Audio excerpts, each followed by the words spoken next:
دیکھیں بات دو چیزیں ہیں. پہلی چیز تو یہ ہے کہ عذاب قبر برحق ہے، ایمان ہے.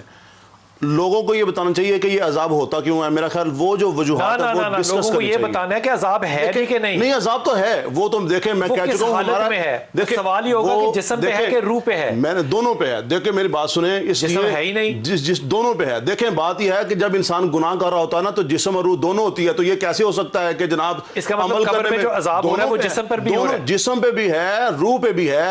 جب اس کا مطلب یہ ہوگا پھر حافظ جی کہ روح جب جسم سے نکل جائے تو جسم پہ پھر بھی عذاب ہو سکتا ہے. بالکل، کیونکہ اللہ کی دیکھیں بات یہ ہے کہ جب گناہ دونوں نے کیا ہے تو یہ کیا ہے جناب برائی دو کریں. یہ آپ کی رائے ہے؟ نہیں، یہ قرآن کہہ رہا ہے. بات یہ ہے کہ دیکھیں بات یہ ہے کہ پہلی بات تو آپ نے پہلے کی تھی سما اور عدم سما کی. اس میں قرآن و سنت کی روشنی میں اختلاف ہے، دونوں کے پاس دلائل ہے. میں اس پہ بحث نہیں کرنا چاہتا.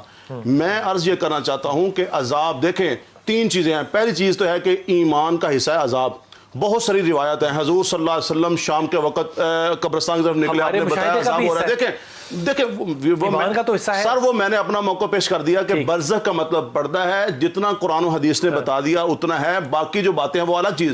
صرف یہ بات میں عرض کرنا چاہتا ہوں کہ جو چیزیں ہمیں بتائی گئی ہیں کہ ان وجوہات پہ، چغلی پہ، غیبت پہ، کسی کی زمین ایک بلشت اگر آپ نے قبضہ کر رہی ہے اس پہ جن چیزوں پہ عذاب ہوتا ہے، بلال بھائی وہ لوگوں کو بتانا چاہیے خدا را ان سے باز آ جاؤ، ان سے رک جاؤ، اللہ سے ڈرو. اگر میں فیصلہ زندگی میں یہ کر لوں کبھی کہ میں لوگوں کو ڈرانا نہیں چاہتا، اللہ کی محبت دینا چاہتا ہوں، تو میں برا انسان ہوں. نہیں، یہ ڈرانے والی بات ہے. ایک بات سر اس میں ایک بات دیکھیں، حضور صلی اللہ علیہ وسلم کی صرف ایک بات، حضور صلی اللہ علیہ وسلم کی جو صفات مبارکہ نا اس میں بشیرا و نذیر آتا ہے، یعنی بشارت بھی دینا اور نذیرن کا مطلب ڈرانے سے مراد یہ بیٹا دیکھو اس کو ہاتھ نہ لگانا. دیکھیں نصیحت کے طور پر یہ جو ہے عبرت کے طور، ایسا ڈرانا نہیں ہے کہ اس کو خوفزدہ کیا جائے.